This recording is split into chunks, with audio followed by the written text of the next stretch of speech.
certo. Tranquilo. Beleza? Boa tarde a todos. Continuando o conteúdo que foi abordado na aula anterior, que trata basicamente da estática, né, associada à análise de sólidos, né, considerando não linearidades geométrica e física. Na nossa disciplina em particular, a unidade física em questão seria basicamente materiais elásticos ou com comportamento elástico não linear, certo? E na aula anterior, me permita colocar aqui a nossa apresentação em PowerPoint. Na aula anterior, nós iniciamos aqui uma discussão, né, com relação à estática para análise de sólidos, onde os primeiros conceitos tratados foram basicamente forças de superfície e forças de corpo, onde aqui eu menciono que o tratamento a ser dado, que vai ou utiliza, né, o cálculo diferencial integral, o tratamento aqui dado, ele basicamente define campos de tensão, campos de deslocamento, campos de deformação, que são contínuos no corpo sólido, certo? Isso para que possamos definir as várias grandezas, né?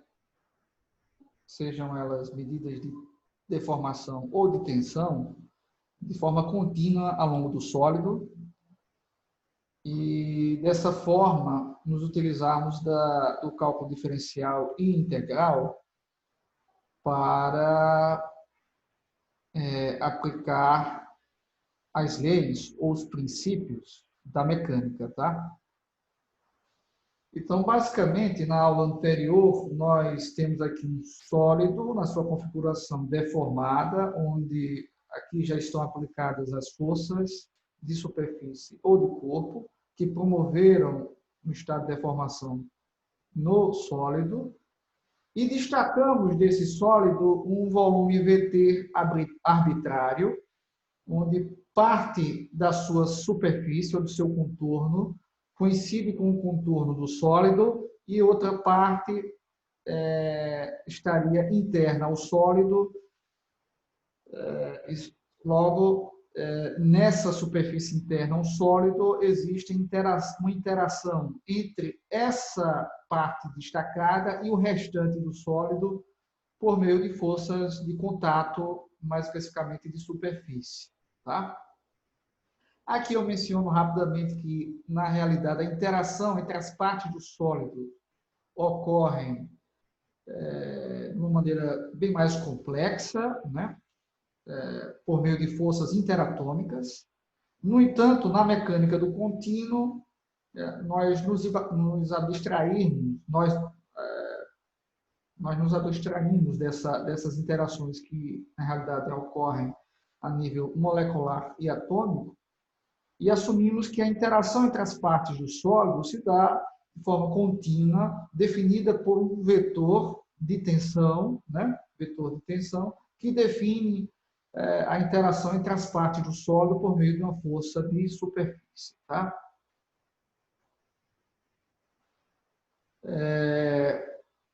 Dando esse tratamento, né, típico da mecânica do contínuo, onde nós assumimos que o meio é contínuo, nós podemos definir campos vetoriais, né? Seria basicamente esse vetor aqui de tensões, que varia com x, com a posição ao longo do objeto, do sólido, e com o vetor n, normal à superfície, onde ele atua, além de forças de corpo, bx. Tanto T quanto B são definidas como limites no caso T, um limite de uma força que atua numa superfície, né, sobre uma área, uma determinada área, interna ou externa ao sólido, onde nós fazemos essa área tender a zero, logo a força que atua sobre essa área também tende a zero, mas a divisão entre elas, né, ou a relação entre elas, no limite, resulta num valor finito, que define para a gente o vetor de tensão, que seria a força por unidade de área. Tá? Então, estaria esse vetor necessariamente associado a forças de superfície. Enquanto B de x, B em função de x, varia apenas com x. É uma força por unidade de volume, também definida no limite, né, de uma força vetorial que atua sobre um volume, né? Essa força não atua por meio do contato, né? É uma força de corpo, que pode ser uma força gravitacional ou eletromagnética, né, por exemplo. E B de x seria o limite dessa força atuando sobre um volume dentro do sólido. Quando fazemos esse volume tender a zero, a força de corpo também tende necessariamente a zero, mas a relação ou o limite da relação entre a força de corpo e o volume tende a um valor finito, que define o nosso Bzinho de x. Tanto para T quanto para B, nós usamos letras minúsculas, porque são forças superficiais de corpo ou campos vetoriais, né, que representam forças de superfície de corpo, que atuam na configuração deformada ou final do sólido quando da atuação dessas forças. Tá? Nós seguimos aqui avaliando o que seria a força resultante e o momento resultante, atuando naquele volume arbitrário V de T, né, na configuração final, onde nós temos uma parcela aqui associada às forças de superfície e outra associada às forças de corpo, onde nós, né, utilizamos a integral para promover essa somatória, né, de termos infinitesimais que resultam do produto de T com dST e de B com dVT, certo? O mesmo acontece para o volume, para o momento, desculpa, onde nós temos aqui a presença de um produto vetorial e de um vetor posição em relação à origem do sistema de coordenadas, tá? Onde x seria a coordenada espacial que define a posição da área DST, onde atua T, né? Necessariamente em x, e do volume dVt, né? Na coordenada x, onde atua Bzinho. Tá? Enfim, com isso nós calculamos força resultante e momento resultante, aplicamos o princípio da conservação do momento linear, tá? Onde nós temos aqui a taxa de variação instantânea do momento linear, que é calculado por meio do integral, ok? Onde nós temos aqui a presença da densidade do momento linear, o momento linear por unidade de volume. A partir da aplicação do princípio do momento linear, nós provamos, né? Nós provamos a terceira lei de Newton, né? Que é ação e reação, pelo menos ela aplicada, né? No que diz respeito à interação entre partes do corpo sólido, tá? Que se dá por meio desses vetores, que seriam os vetores de tensão, que é a força por unidade de área, né? Que atuam em partes distintas do sólido, representando a interação entre essas partes, né? Por meio de uma força de contato, onde apresentam a mesma intensidade, mesma direção, mas sentidos contrários. A partir da aplicação do princípio do momento linear a um tetraedro infinitesimal, nós provamos a relação de Cauchy, que aqui se encontra, que relaciona o vetor de tensão de Cauchy com o tensor de tensão de Cauchy e o vetor normal à superfície, onde o vetor de tensão atua, onde aqui surge a definição do tensor de tensão de Cauchy, que é um tensor de segunda ordem, que pode ser representado por uma matriz 3x3, simétrico, né, e que define o estado de tensão de um ponto material. Tá? na configuração deformada do corpo. Okay? Aqui nós temos a representação das componentes do tensor de tensão de Cauchy num paralelepípedo infinitesimal, as componentes normais, σ1, σ22, σ33, e as componentes de tensão tangenciais ou de cisalhamento. A partir da aplicação do princípio da conservação do momento linear e da fórmula de Cauchy, e na sequência do teorema da divergência, nós chegamos na equação diferencial de movimento, que no caso particular de um sólido sujeito a um carregamento quase estático, né, resulta nas equações diferenciais de equilíbrio, tá? Onde a componente inercial ela é desprezada. Tá? Aplicando aquilo que nós chamamos de princípio da conservação do momento angular, né? Novamente expresso por meio de integrais, né? Que relacionam, onde nós temos aqui a somatória de momentos infinitesimais promovido pelo vetor de tensão e de momentos infinitesimais promovido pela força de corpo por unidade de volume, a força de corpo específica, Bzinho. E aqui no segundo membro, nós temos uma integral da densidade do momento angular, né, em relação à origem, ok?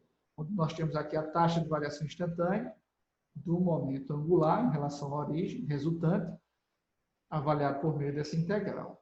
Aplicando o princípio da conservação do momento angular, nós podemos provar, né, que o vetor de tensão de Cauchy, de forma geral, com a presença de forças de corpo e ainda considerando a componente inercial das equações de movimento, nós provamos que o tensor de tensão de Cauchy ele é simétrico. Tá? E paramos por aqui a aula da semana passada. A continuação dessa parte associada à estática, né, ou a medidas de tensão, né, aplicadas à análise de sólidos, né, sujeitos a um regime de grande deslocamento e deformações, né,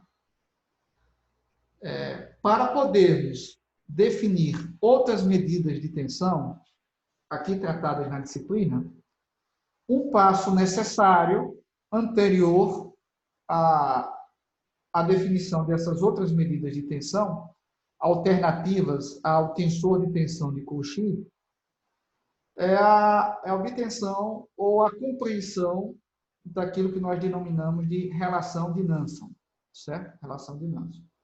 Para a obtenção ou compreensão da relação de Nansen e também da definição dessas medidas de tensão alternativas ao tensor de tensão de Cauchy, se faz necessário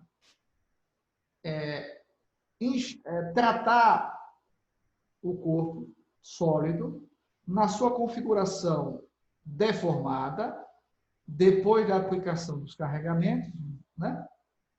Quando o corpo sofre necessariamente uma deformação, e o estado do corpo na sua configuração original ou inicial ou indeformada, tá? Onde nós definimos forças de superfície e de corpo alternativas àquelas que foram tratadas anteriormente, que seriam o vetor de tensão de Cauchy e o vetor das forças de corpo por unidade de volume na configuração deformada, tá? Na configuração deformada. Perceba que nós vamos mostrar isso, as forças de corpo por unidade de área na configuração deformada, nós temos associada a essa força de corpo por unidade de área na configuração deformada, que seria o vetor de tensão de Cauchy, um outro vetor, tal, né, que seria, né, e pelo menos esse vai ser o tratamento dado na nossa disciplina, estaticamente equivalente a Tzinho. Né? Isso significa o quê? Que a resultante de tal sobre a superfície indeformada, ela é estaticamente equivalente à resultante de Tzinho sobre a superfície que atua sobre a superfície deformada. Isso porque as forças que vão ser aqui tratadas vão ser forças energeticamente conservativas, né? Conservativas.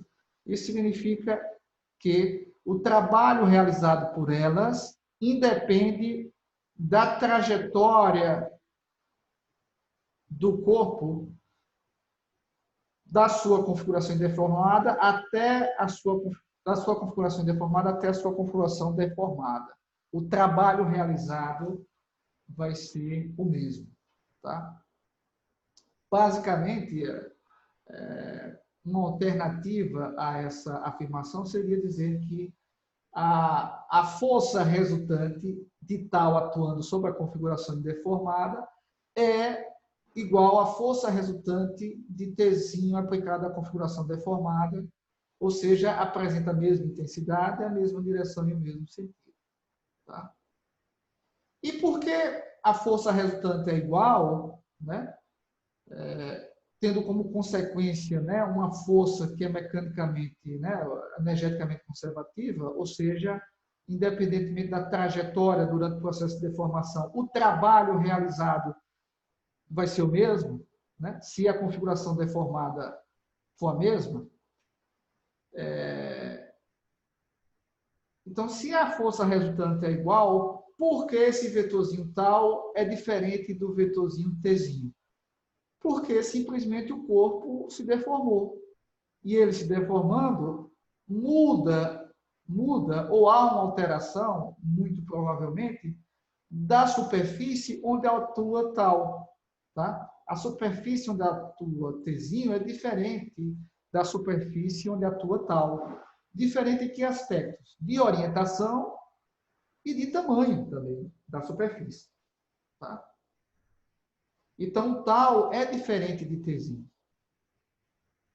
Da mesma forma, Bzinho é definido como força por unidade de volume. Tá? Isso avaliado no limite. No limite.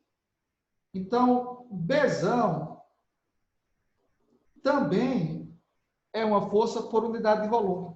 Só que seria em relação ao volume na configuração inercial ou indeformada, que é diferente do volume, do mesmo volume, né? Do mesmo volume, na configuração final ou deformada. Tá? Isso porque esse volume, muito provavelmente, ele vai sofrer uma distorção e mudança também do seu volume. Né? O paralelepípedo infinitesimal, né? Na configuração indeformada, que contém uma determinada quantidade do sólido, né? Ele sofre um processo de deformação, né? Onde ele vai sofrer uma distorção e uma mudança de volume, apresentando dentro dele a mesma quantidade de sólido, né? Mas com um volume distinto. Então, necessariamente, como nós já discutimos anteriormente, há uma mudança de densidade, né? Há uma mudança de densidade, e essa mudança de densidade necessariamente promove uma alteração na força de corpo.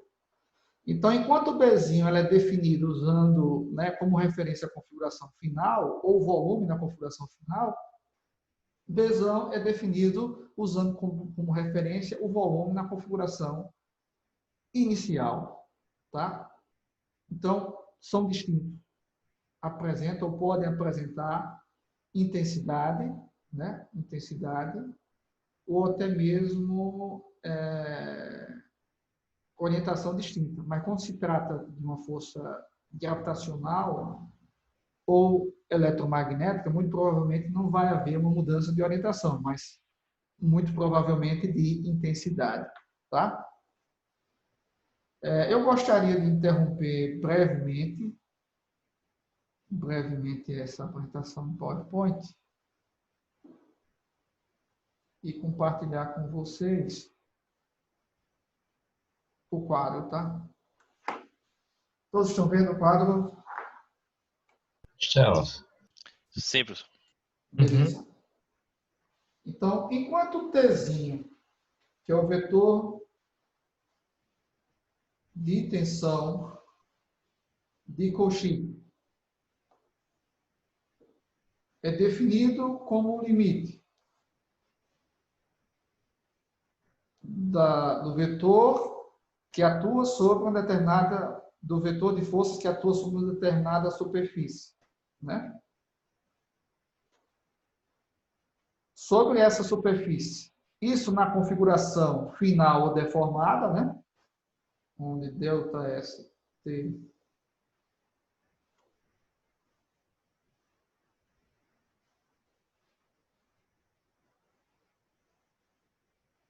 tende a zero, ok?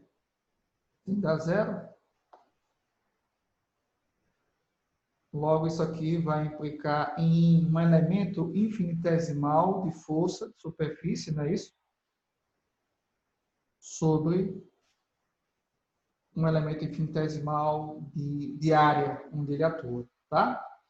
Então, quando o ΔST tende a zero, a força que atua sobre essa superfície, que é uma força de contato necessariamente, também vai tender a zero.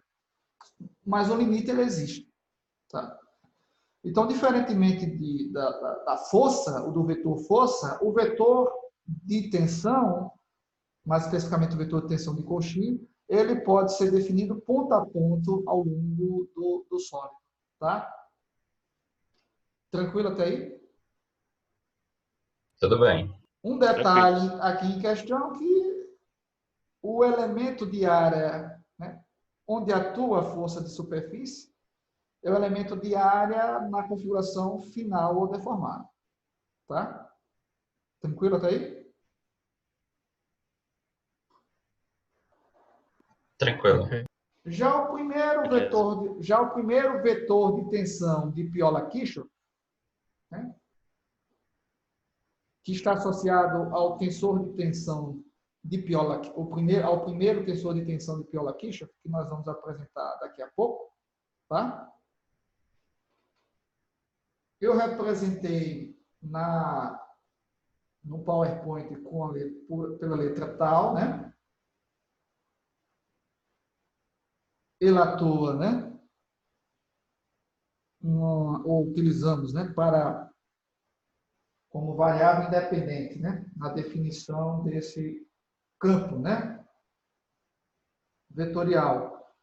A coordenada material, lagrangiana, né? X1, atua sobre um vetor normal Nzão, que, diferentemente de Nzinho, é um vetor normal a uma superfície na configuração inicial ou indeformada.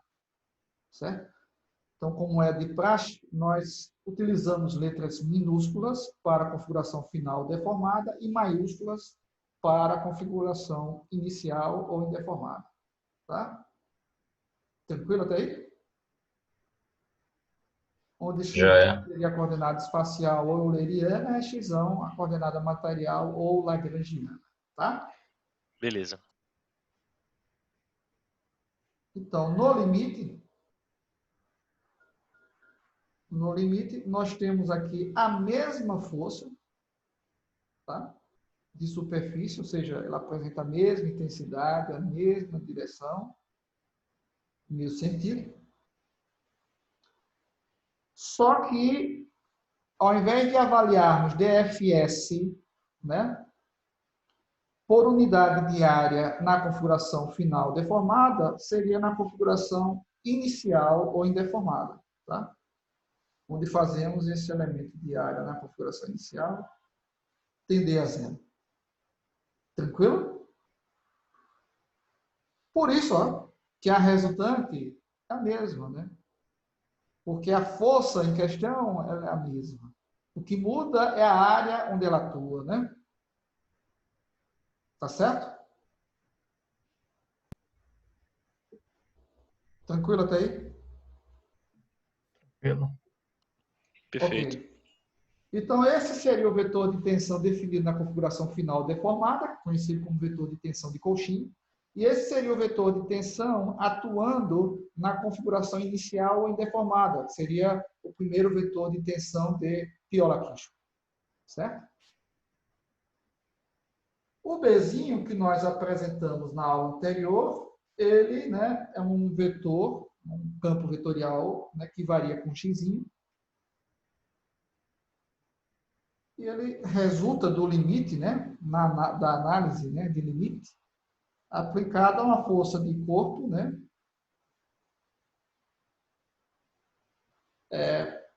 por unidade de volume, só que na configuração final deformada. Tá? Ok. Tranquilo? Tranquilo. Essa força de corpo pode ser força gravitacional ou eletromagnética, resultando num vetor de força de corpo infinitesimal por unidade de volume infinitesimal. Certo? Na definição de Bzão, que é um campo vetorial definido, né, para a configuração inicial ou indeformada, Bzão é um campo vetorial que varia com xão, que é a coordenada lagrangiana ou material, porque Bzão está definido na configuração inicial ou indeformada, que é obtido a partir da análise no limite da mesma força de corpo, cuja intensidade, direção e sentido não variam durante o processo de deformação do corpo, né? São forças, tanto a superficial como a de corpo, são forças energeticamente conservativas, tá? Produzem o mesmo trabalho, independentemente da trajetória, né? Se a configuração final e inicial forem as mesmas, né? Só que nós temos aqui, ao invés de uma força de corpo por unidade de volume na configuração final ou deformada, nós temos uma força de corpo por unidade de volume na configuração inicial ou indeformada.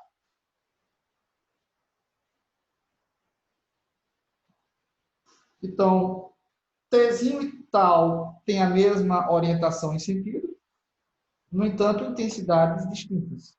Mesma coisa com Bzinho e Bzão. Tem mesma direção e sentido, mas intensidades distintas.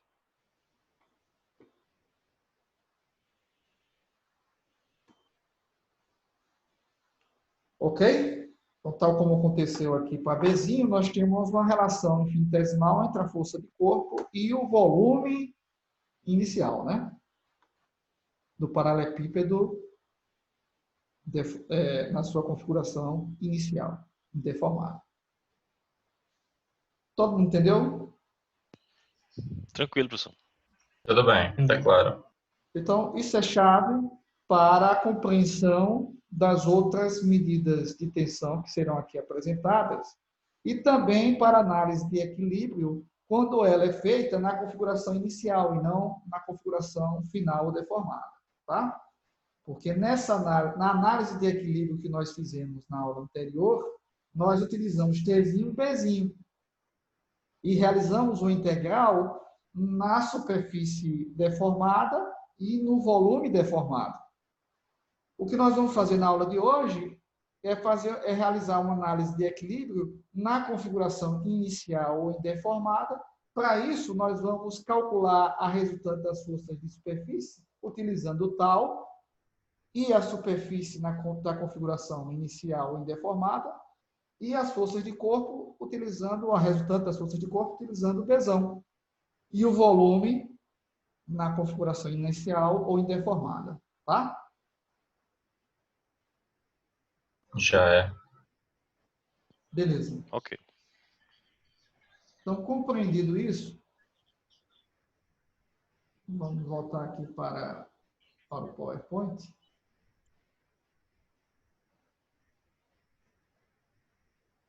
Compreendido isso, eu vou destacar aqui na minha superfície, tá? Do sólido, né, em questão, na superfície do sólido em questão, perceba que eu vou ter aqui na minha superfície, ou no contorno do sólido analisado, uma área DS0 e associada a essa área DS0, na configuração inicial indeformada, nós temos uma áreazinha também infinitesimal DST, tá? Ok? Que seria DS0, né, deformado, né, distorcido, com uma área mudada durante o processo de deformação, por conta do processo de deformação. Tranquilo? Tranquilo.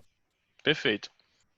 Associada a áreas infinitesimal DS0, eu tenho um vetor normal à superfície do corpo, que eu chamo de Nzão, né, usando o padrão de letra maiúscula para a configuração inicial indeformada.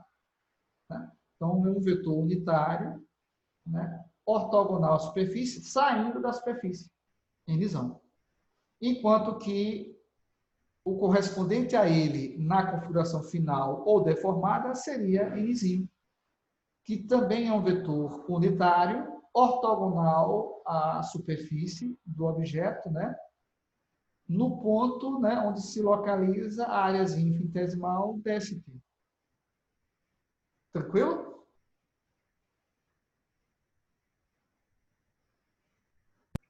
Tranquilo. Ok. Então, nós vamos ter aquilo que nós chamamos de elemento de área orientado na configuração indeformada. O que seria esse elemento de área orientado? Seria um vetor paralelo, no caso, na configuração inicial, seria um vetor paralelo a Nzão, com orientação de Nzão, e cuja intensidade é igual a DS0. Logo, ele resulta do produto entre o escalar DS0, que seria a área DS0, tá? E multiplicado pelo vetor Nzão, que é unitário, tá? Que é unitário. Então, o que DS0 faz com Nzão? Ele escalona Nzão, né? Ele muda a intensidade ou o tamanho de Nzão, de forma que o tamanho de Nzão passa a ser DS0. Tranquilo até aí? Beleza. Tranquilo.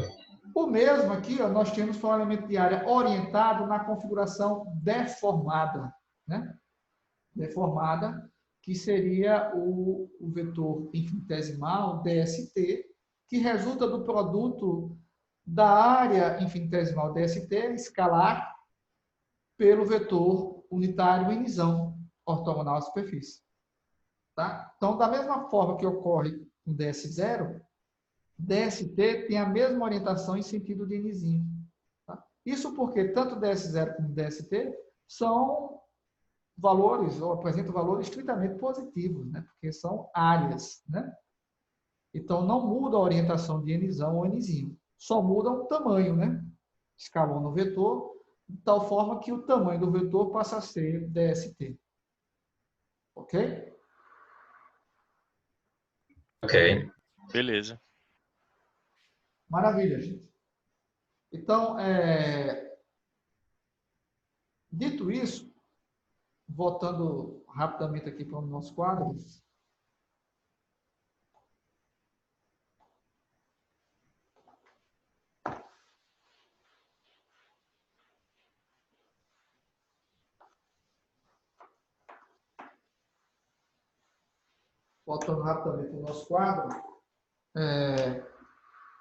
se DST, que é um elemento infinitesimal de área, né?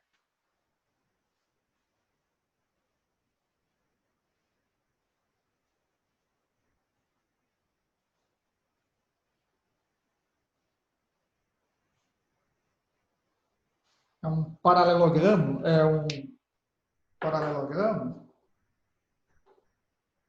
onde a área, né, em questão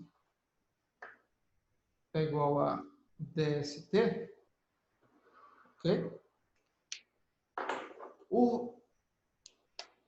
O vetor orientado de área, né?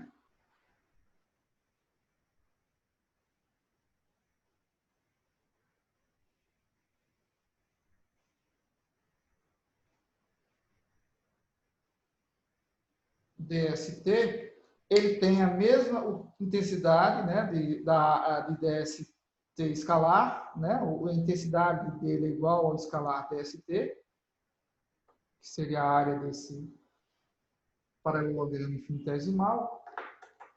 Então, para quem, né, lembra, né, de produto vetorial, se nós temos aqui dois vetores, né, infinitesimais, que definem a área infinitesimal DST, né, por ser um paralelogramo, o vetor orientado de área DST, ele resulta do produto vetorial entre esses dois vetores, né? Ok? Isso. Perfeito, exatamente. A mesma coisa acontece, né, na configuração inicial, né, ou indeformada. Se aqui eu tenho um paralelogramo, né, infinitesimal, na configuração inicial, com área ds0, o vetor de área orientado, né, infinitesimal,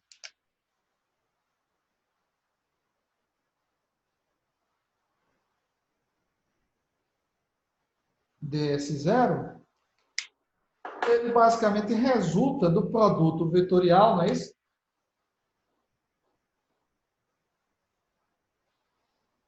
Do produto vetorial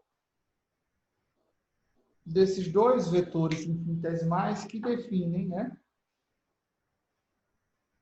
áreas infinitesimal ds0.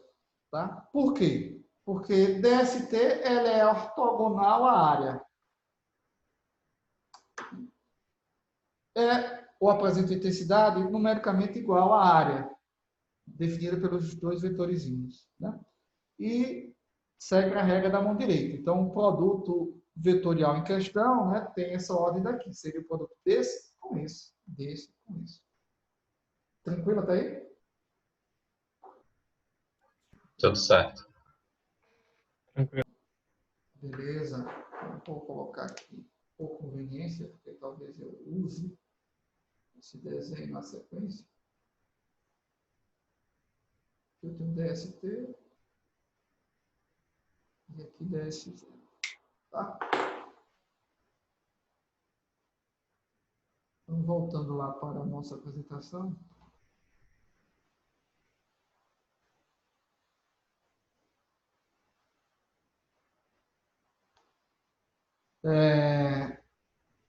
Esses vetores orientados de área, né, ds0 e dst, eles apresentam orientação e intensidade distintas, né, devido ao processo de deformação.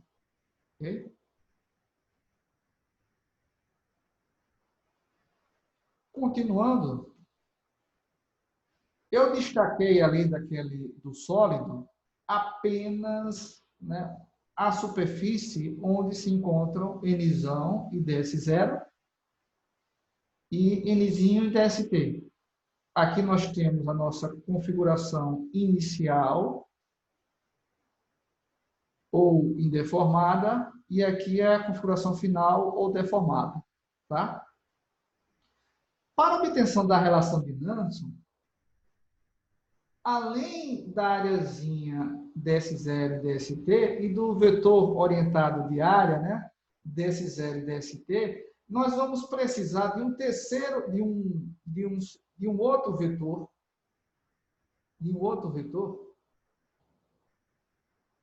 que define para a gente um paralelepípedo, né, na configuração inicial e na configuração final, né, onde DLzão, né, não estaria necessariamente ortogonal, né, a área DS0, mas nada impede que ele esteja ortogonal à área DS0. E dlzinho seria basicamente, né, o que resulta de dlzão durante o processo de deformação, né?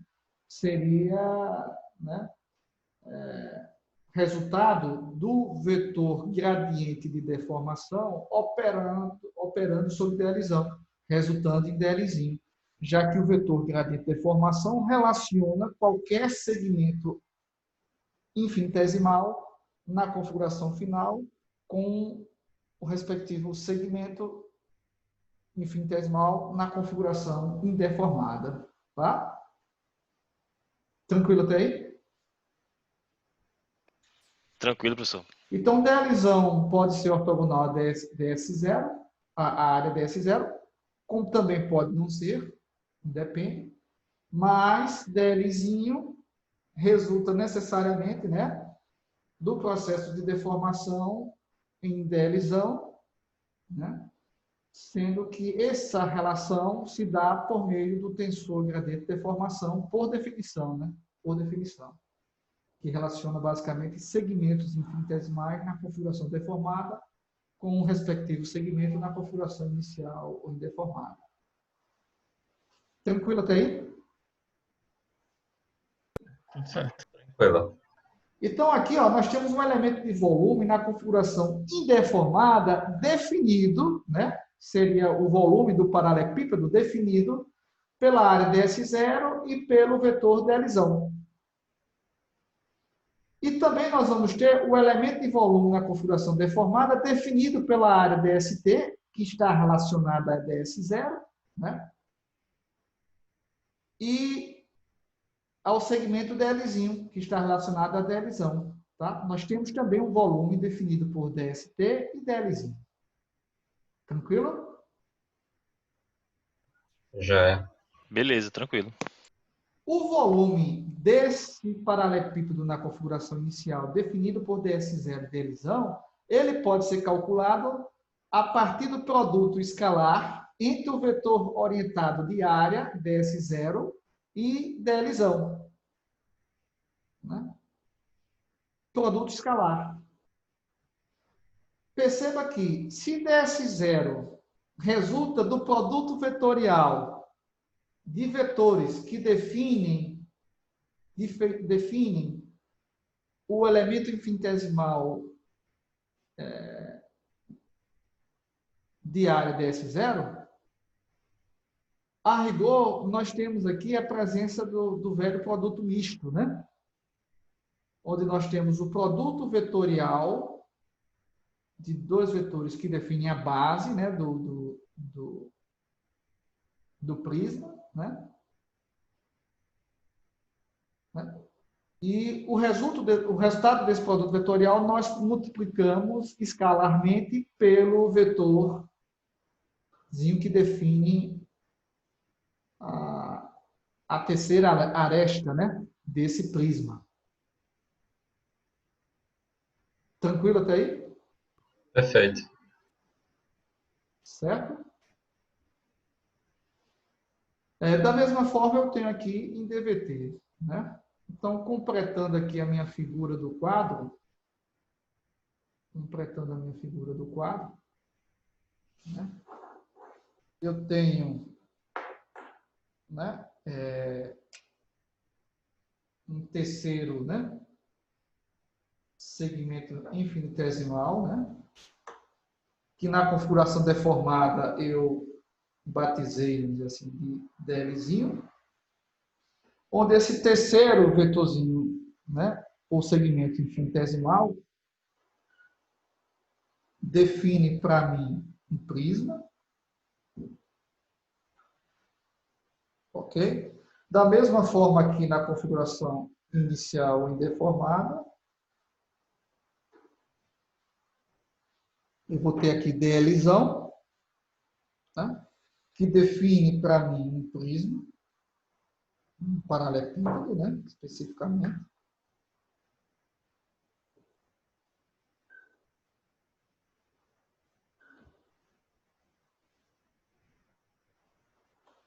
ok?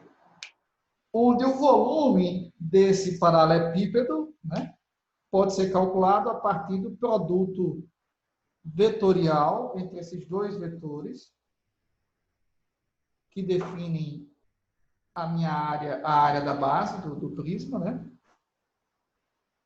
E o resultado disso eu multiplico escalarmente pelo terceiro vetorzinho, né, infinitesimal, que define a terceira aresta aí do meu paralelepípedo, né? Tranquilo? Tranquilo. Tudo bem. Eu vou ter aqui dVt igual, né, ao produto escalar, né?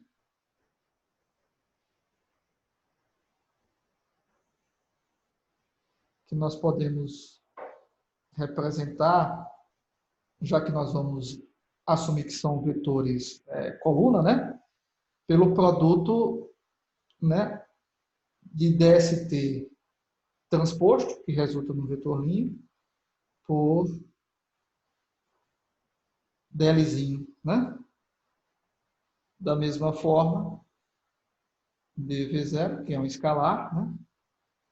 Eu tenho um produto escalar entre dois vetores, resulta em escalar.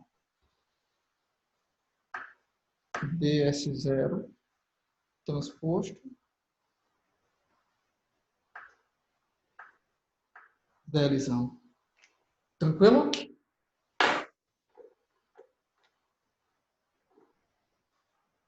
Todo mundo compreendeu? Tranquilo. Sim. Tranquilo, professor, certo? Beleza. Então, compreendido isso aí, o resto é álgebra, né, que está aqui contemplada na nossa apresentação, tá? No PowerPoint.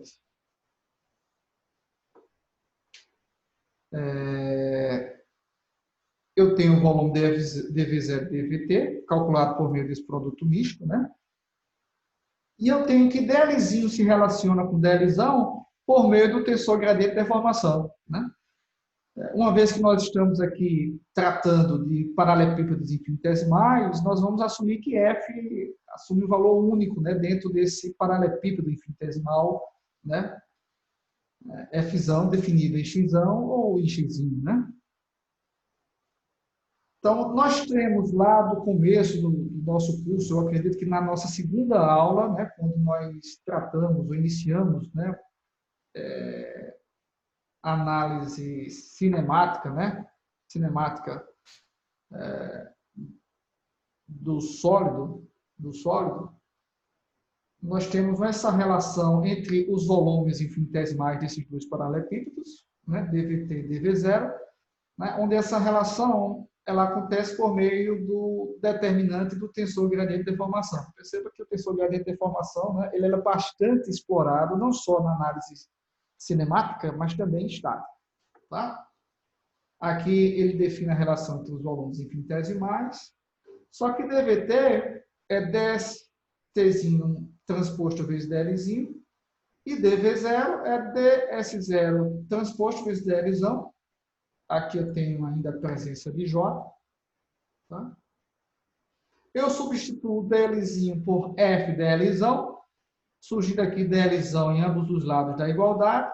Logo, necessariamente, né, dStzinho transposto fzão é igual a J ds0 transposto. Né? Ok? Nesse passo daqui, eu faço a transposta de ambos os membros, né? De ambos os membros da igualdade. Quando eu faço a transposta desse produto, eu fico com a transposta da segunda vezes a transposta da primeira, que é ela mesma, né? Porque eu já tenho aqui a presença do transposto. E a transposta do escalar é ele mesmo. dst transposto, a transposta de dst transposto é ds0, né? Transposta de ds0 transposto é ds0. Tranquilo? Tranquilo. Perfeitamente. Para levarmos f transposto para o segundo membro, eu multiplico ambos os lados da igualdade, ambos os membros, né, pela inversa de F transposto. Né? Quando eu multiplico aqui à esquerda pela inversa de F transposto, a inversa de F transposto vezes F transposto dá o tensor identidade, né? Que multiplicar por DST é o próprio DST, e aqui eu tenho basicamente, né, J, que é o escalar, multiplicando F, a inversa de F transposto, DS0. Né? Então, desse escalar eu desloquei aqui para a esquerda, uma vez que esse produto atende a propriedade associativa. Né? Eu posso realizar a multiplicação pelo escalar J, que é o determinante de F, depois de realizar esse produto aqui entre esses tensores de segunda ordem, entre esse tensor de segunda ordem e esse tensor de primeira ordem. Tá? Tranquilo até aí? Tudo certo. Sentido. DST resulta de Nzinho DST escalar, né? E DS0 resulta do produto de Nzão DS0 escalar. Tá? Chegamos assim à famosa relação de Danson, né? Tanto na sua forma matricial, né? Como na sua forma em notação indicial. E será fundamental na definição dos vetores de tensão que nós trataremos a seguir. Tranquilo até aí? Sim, sim, tranquilo. Beleza.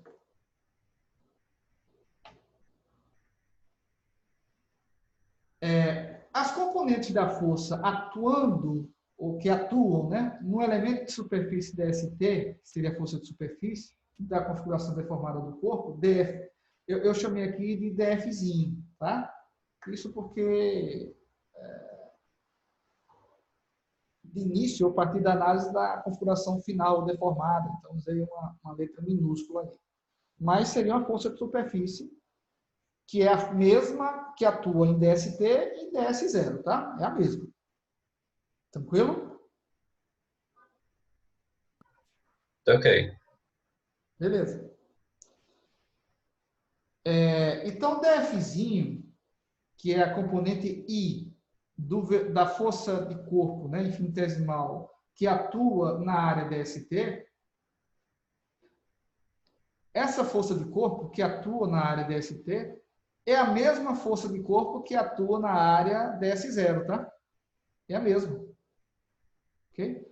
Ela tem a mesma orientação, mesmo sentido, mesma intensidade, ou seja, as mesmas componentes escalares.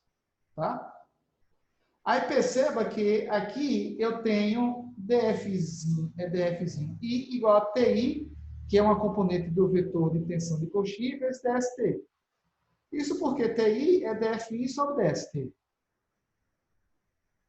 Da mesma forma, eu tenho DFI igual a tau I vezes DS0. Isso porque tau I, que é o primeiro vetor de tensão de Piola-Kirchhoff, é igual a DFzinho I, que é o mesmo, na configuração final e na configuração inicial, vezes DS0. Tá? Então, essas duas igualdades aqui devem estar claras aqui para vocês. Tá? O DFzinho I é o mesmo, tá? Ok. Certo. É a mesma força de corpo. Ok? Tranquilo até aí? Tranquilo. Só que aqui eu tenho, né, a força de superfície por unidade de área definida na configuração final ou deformada e a força de superfície por unidade de área definida na configuração inicial ou indeformada. Tá? Aí já aqui eu aplico, né, a relação de Cauchy, não é isso? A fórmula de Cauchy, onde surge a presença do tensor de tensão de Cauchy. Tá? Multiplicando Nzinho J. Tá? Sigma JI, Nzinho J. Resultando em TI. Tzinho I. Tranquilo? Certo. Certo? Da mesma forma que existe uma relação, uma fórmula de Cauchy, né, aplicada à configuração final e que resulta do equilíbrio imposto a um tetraedro infinitesimal na configuração deformada, existe um equivalente à relação de Cauchy na configuração inicial. Tá? Onde a dedução é basicamente a mesma que foi feita para a definição do tensor de tensão de Cauchy e para o desenvolvimento, né, da fórmula de Cauchy. Tá? Mas só que na configuração inicial, ao invés de termos Nzinho, eu tenho Nzão. E ao invés de termos um tensor de tensão definido na configuração final, eu tenho um tensor de tensão definido na configuração inicial, que é diferente de sigma. Esse tensor de tensão aqui, ó, nós o chamamos de primeiro tensor de tensão de Piola-Kirchhoff. Tá? Onde ele, ou por meio dele, é possível encontrar tau i, que é diferente de ti. E tau i resulta do produto desse tensor de segunda ordem pelo vetor normal unitário, né, a uma superfície inclinada com tetraedro infinitesimal, definido por Nzão K.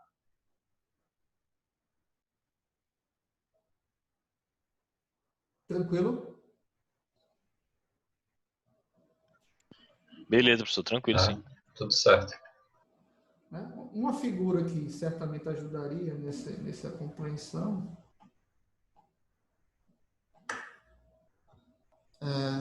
seria essa daqui.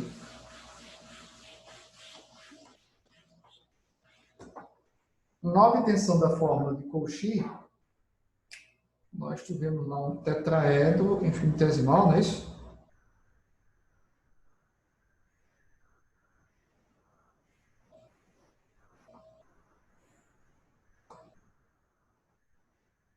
Tetraedro infinitesimal, onde na área inclinada, né, nós temos a atuação de Tzinho, que é o vetor de tensão de Cauchy. Ok? E nessas áreas triangulares paralelas aos planos coordenados, eu vou ter sigma de 2, 2, né?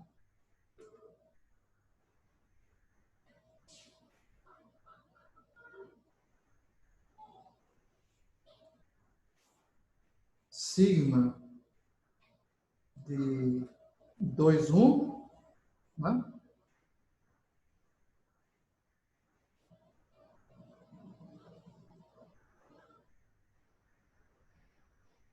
E sigma de 2, 3, né? Ok? Seriam as componentes do tensor de tensão de Cauchy, certo? Nessa área daqui, eu vou ter sigma de 1,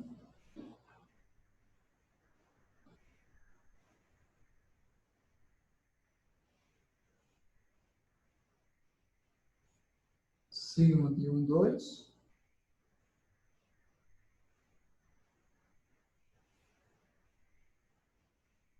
sigma de 1, 3.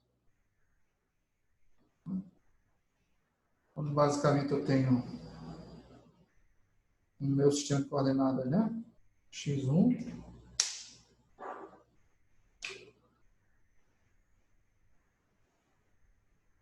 X2,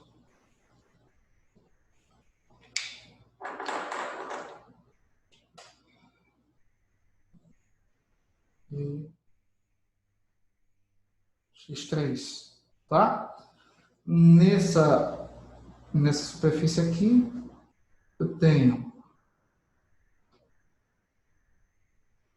sigma de 3,3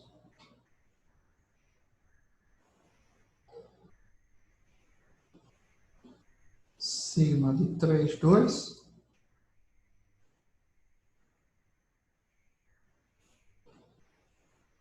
sigma de 3,1.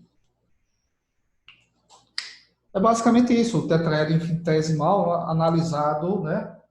E que nos permite obter a relação de Cauchy, né? Onde a componente TI do vetor de tensão de Cauchy é igual a sigma JI NJ, né? Tranquilo até aí? Tranquilo. Perfeito. Tranquilo, professor. Maravilha. Agora imagine o mesmo tetraedro infinitesimal, ou exatamente o mesmo tetraedro infinitesimal, paralelo, né? Com essas faces aqui paralelas aos planos coordenados, só que na configuração inicial ainda é formada. Né? Aí, nesse caso, ao invés de termos o vetor de tensão de Cauchy atuando nessa superfície inclinada, eu tenho o primeiro vetor de tensão de Piola-Kirchhoff. E ao invés do tensor de tensão de Cauchy definido na configuração final, eu tenho o tensor de tensão, o primeiro tensor de tensão de Piola-Kirchhoff, que é definido na configuração indeformada inicial. E ao invés de Nzinho, eu vou ter Nzão. Tá? Tranquilo? Já é. Então seria o equivalente à fórmula de Cauchy, né? Só que na configuração inicial ou indeformada. Tá bom? Podemos continuar? Podemos sim.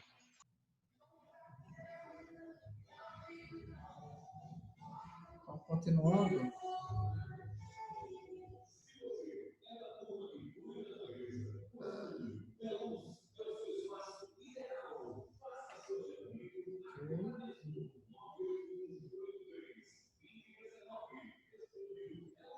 Beleza. Então, voltando, né? Voltando, tudo isso foi para explicar essa parte aqui, né? Tá? Só que ao invés de usar índice mudo J, eu usei como índice mudo K. Tá?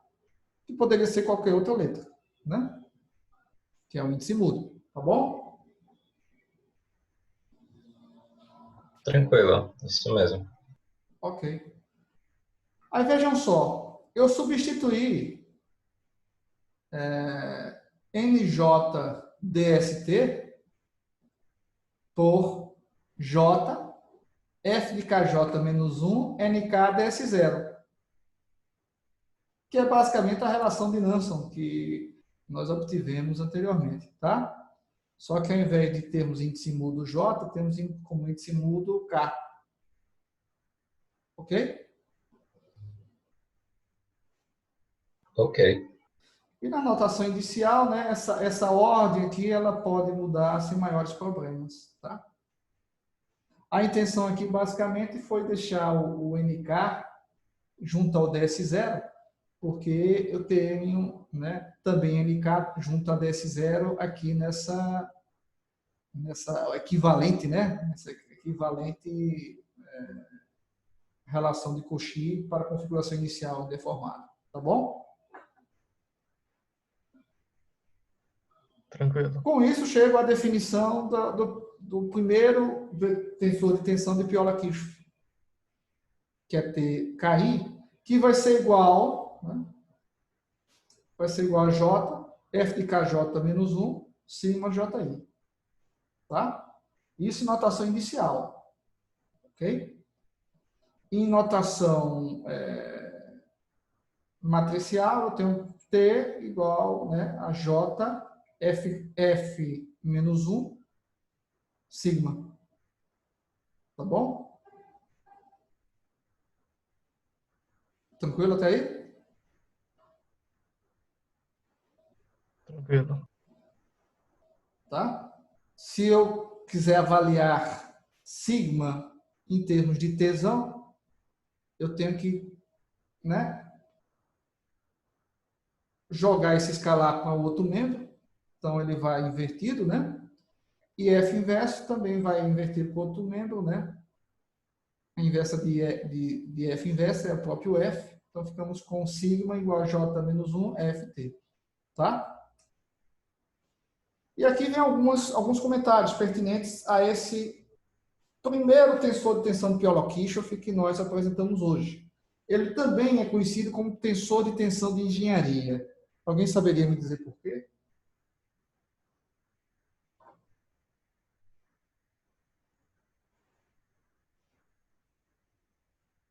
Seria com relação aos ensaios que fazemos, considerando a área inicial, os espécimes? Perfeito, perfeito. O tensor, a tensão de engenharia, ela é definida como força por unidade de área inicial lá do corpo de prova, né? Exato. Então, assim, é uma tensão definida em relação à área inicial, né? Ou à configuração inicial. Assim como o primeiro tensor de tensão de Piola-Kirchhoff. Bacana. Tá? Então, ele tem um significado físico, né? Ao invés de ser definido em relação à configuração final ou deformada, ele é definido em relação à configuração inicial ou indeformada. É a tensão geralmente medida em ensaios experimentais, tal como adiantou o Gabriel, e o tal, né, que é um campo vetorial, né, que varia com x e com n, seria o que nós chamamos de primeiro vetor de tensão de Piola-Kirchhoff, que atua na superfície indeformada do corpo.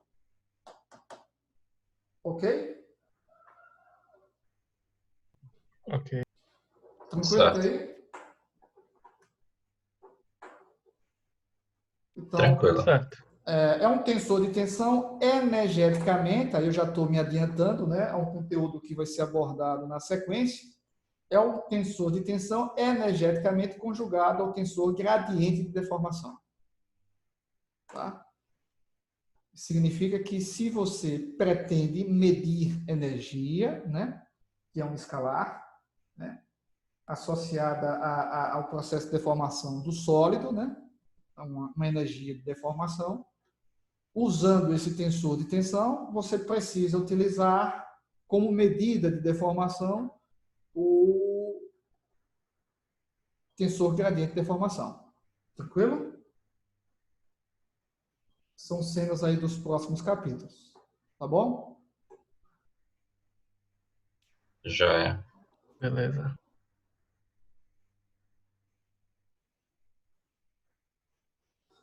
As componentes da força atuante no elemento de superfície DST, né? Seria o elemento de superfície infinitesimal na configuração deformada, mapeada até a configuração deformada do corpo, usando o tensor gradiente de deformação, e isso é ilustrado nessa figura aqui, né?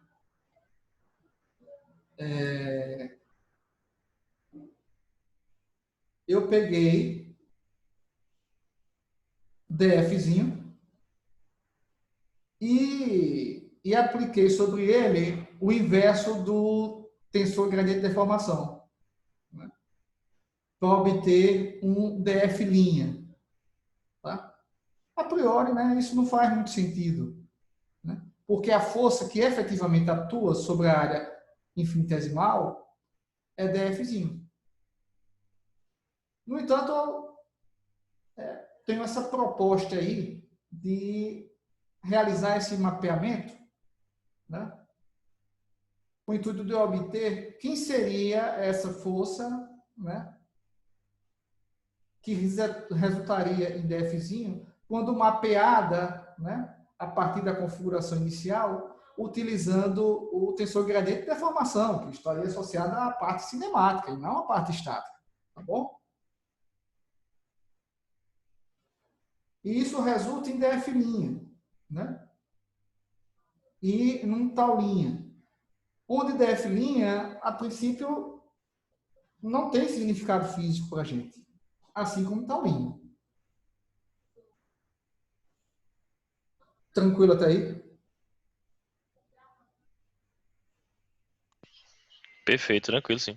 O exercício que foi feito aqui é usar o mesmo mapeamento, né, definido pelo vetor, pelo tensor guiado de deformação, né, que estaria associado à parte cinemática, né, ao processo de deformação do sólido.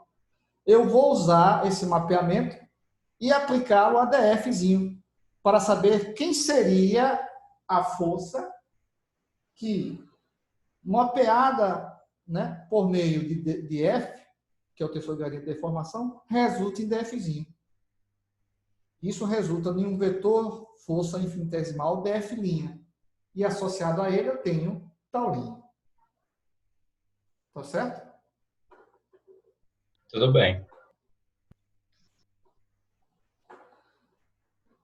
Esse vetor df', ele muda de orientação, né? Muda de orientação. Isso porque F, né? Obtemos uma parcela de F associada à rotação do corpo rígido, né? E pode também mudar de intensidade ou de tamanho, porque eu tenho uma parcela de F associada a um estado de deformação pura, tá? Que muda o tamanho do vetor ou do segmento infinitesimal. Tranquilo até aí? Tranquilo. E de antemão, né? DF' e taulinha, que seria o vetor de tensão associado a DF', né? Seria DF' sobre DS0. Taulinha, assim como DF', não tem significado físico. Tá bom? Tá ok. Entendido. Taulinha seria DF' por unidade de volume na configuração inicial. Então, dito isso, né? Dito isso, nós definimos um DF' que resulta de DF mapeado, né, pela inversa de F, né? Seria pegar DFzinho e levá-lo até a configuração inicial, tá? Seria o caminho inverso, então eu uso a inversa de F. Tranquilo? Logo, o DFzinho pode ser obtido por DF, a partir de DF', aplicando em DF' ou operando sobre DF', Fzão, e não a inversa de Fzão, tá? Certo. Nós temos uma garantia que a inversa de F existe, porque J, que é o determinante de F, é necessariamente positivo ou estritamente positivo, né? Por conta de observações que já foram feitas em aulas anteriores, tá? Então, feito esse exercício, eu tenho que DFJ resulta de tal J vezes DS0. Só que tal J é Tzão KJNK. Tá bom? Tranquilo até aí? Seria o equivalente, né, à relação de Cauchy, só que aplicada, né, à configuração inicial.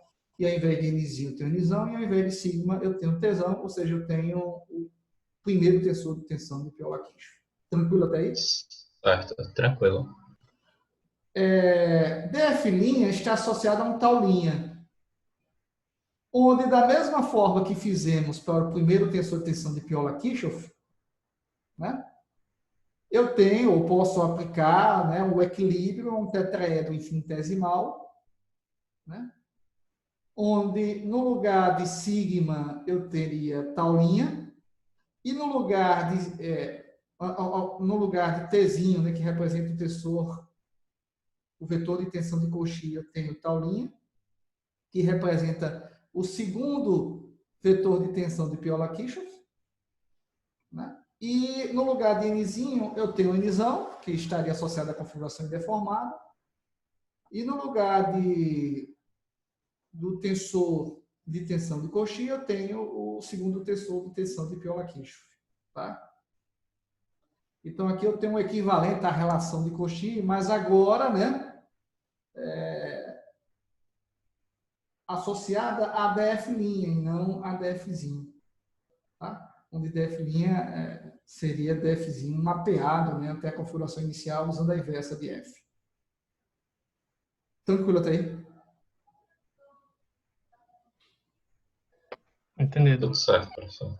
Entendido. Então, Tranquilo, aqui, sim. então, de cara, eu tenho uma relação entre esse segundo tensor de tensão de Piola-Quispe e o primeiro tensor de tensão de Piola-Quispe. Só que tem um porém. O primeiro tensor de tensão de Piola-Quispe tem significado físico porque está associado a um tal que tem significado físico. Seria a força de superfície por unidade de volume, por unidade de área, na configuração inicial. Já o S, que é o segundo tensor de tensão de Piola-Quispe, e o taulinha, que é o segundo vetor de tensão de Piola-Quispe, infelizmente não tem significado físico, porque estão associados a um DF', que não seria a força de superfície que efetivamente atua sobre DS0, certo? Seria essa força de superfície mapeada por F, pelo inverso de F, tá?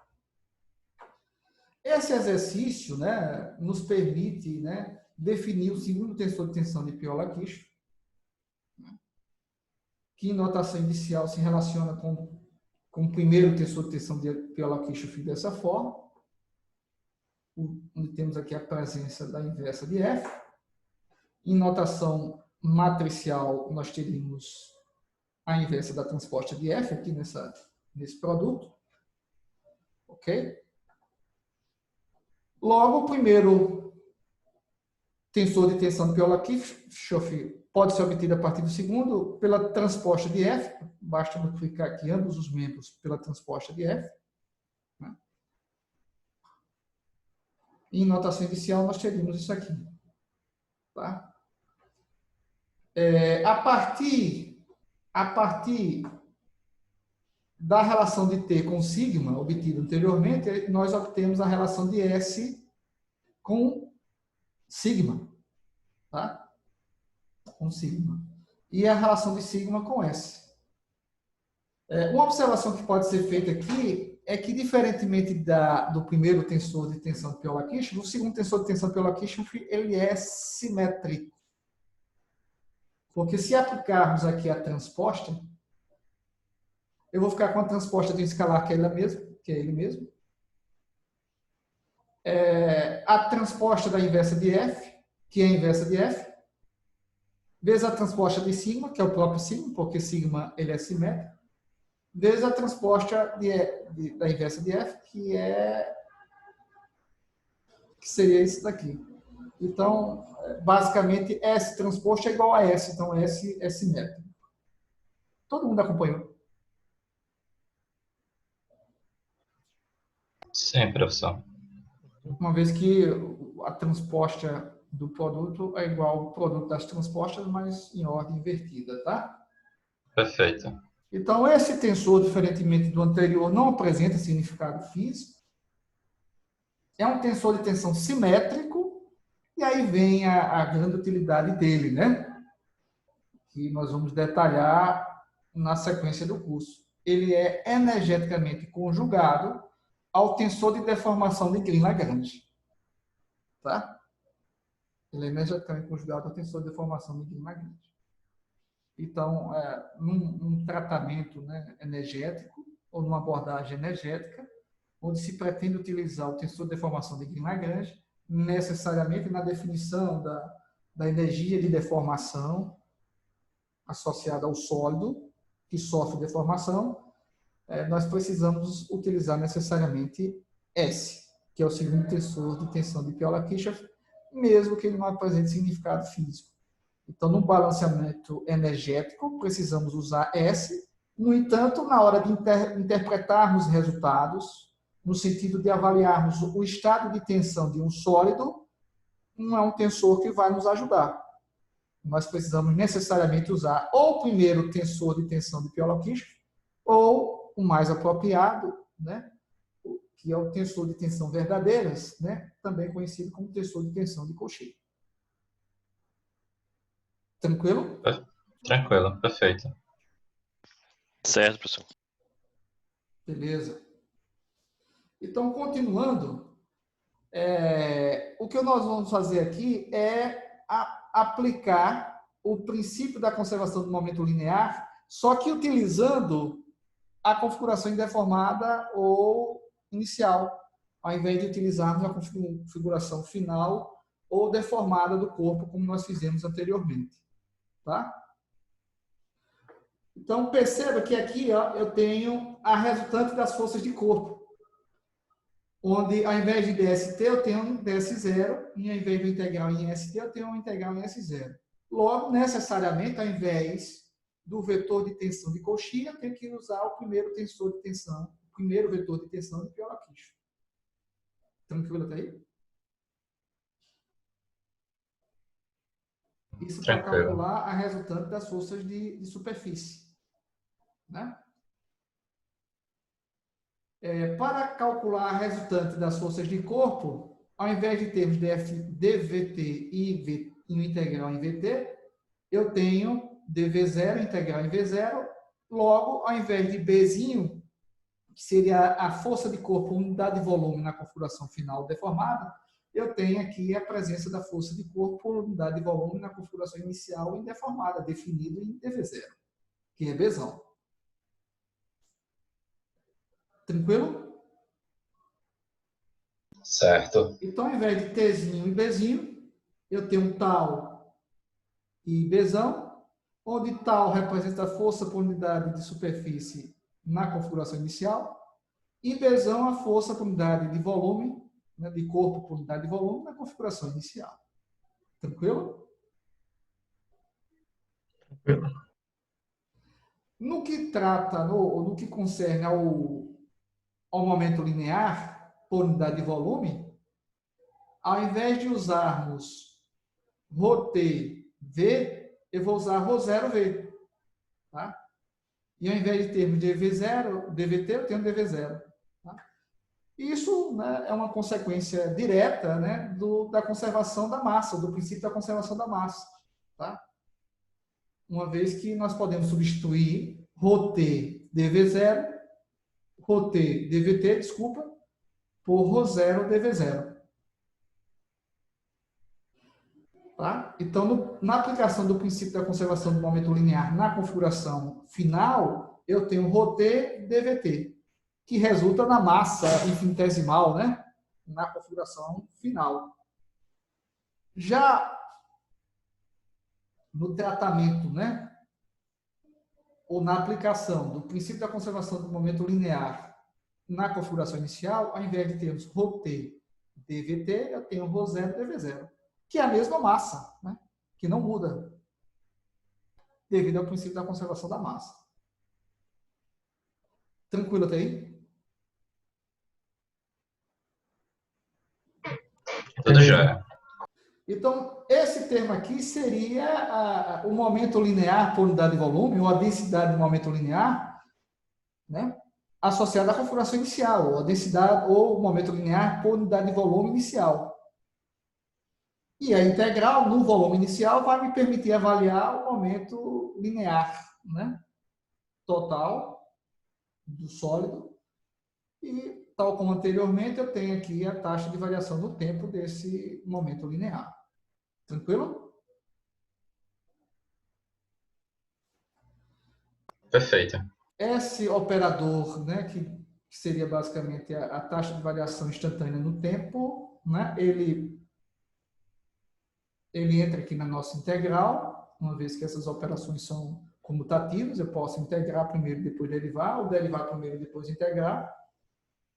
Só que ρ0 é constante, né, a densidade na configuração inicial não muda durante o processo de deformação ou de movimento do sólido. Logo, eu vou ficar basicamente com ρ0, dvi, dt, onde dvi e dt é a nossa aceleração, né? Tranquilo? Certo. Tranquilo. Num sistema onde se conserva a massa, né, eu posso avaliar a taxa de variação instantânea no momento linear, multiplicando a massa pela taxa de variação instantânea da velocidade, né? Perfeito. Tranquilo? Seria a nossa aceleração. Então, continuando, eu aplico aqui, né, eu também fiz aqui, eu substituí o primeiro vetor de tensão de Piola-Kirchhoff, né, utilizando o equivalente à relação de Cauchy, né, a fórmula de Cauchy, na configuração inicial, onde surge aqui a presença do tensor, do primeiro tensor de tensão de Piola-Kirchhoff, né, e de Nzão.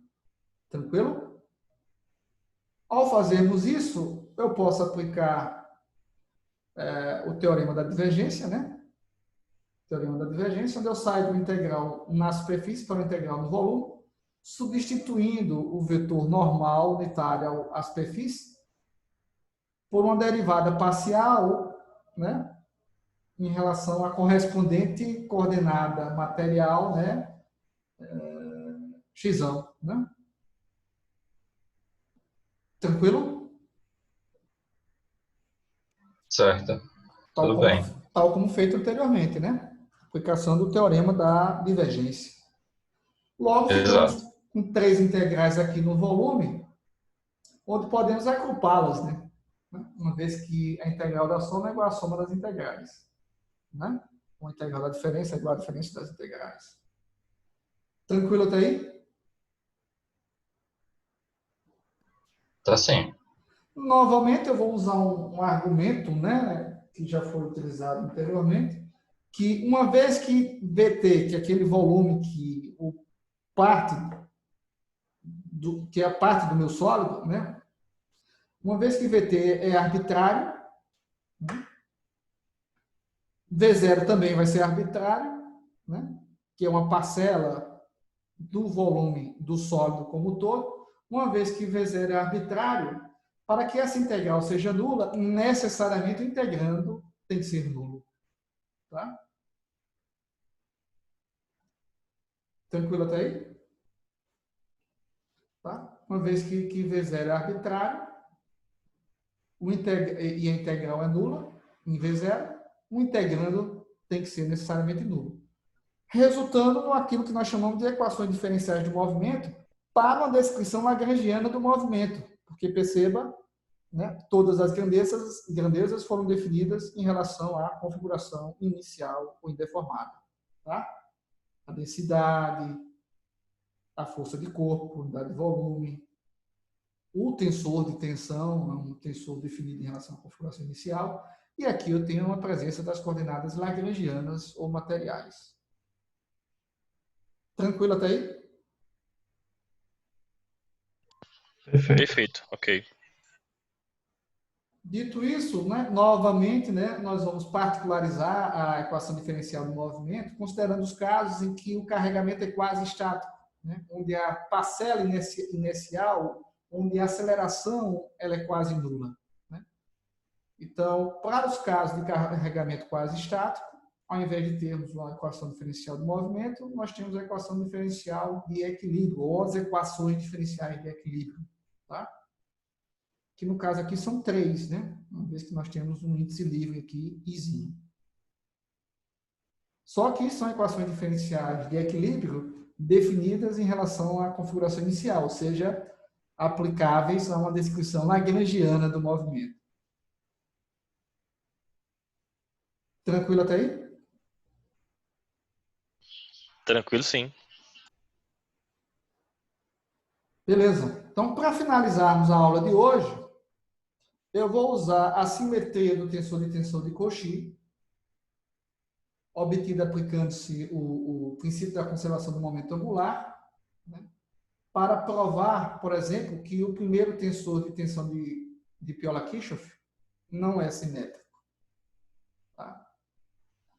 Então, uma vez que sigma ele é simétrico, o tensor de tensão de Cauchy é simétrico, então sigma é igual ao transposto de sigma.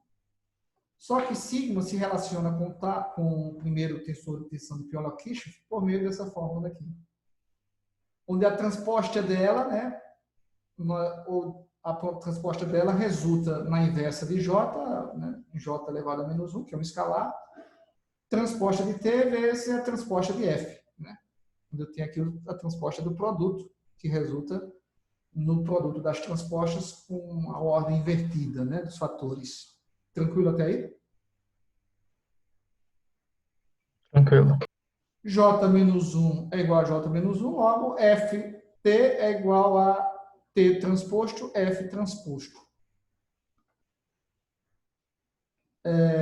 Logo, o primeiro tensor de tensão de Piola-Kirchhoff não é simétrico.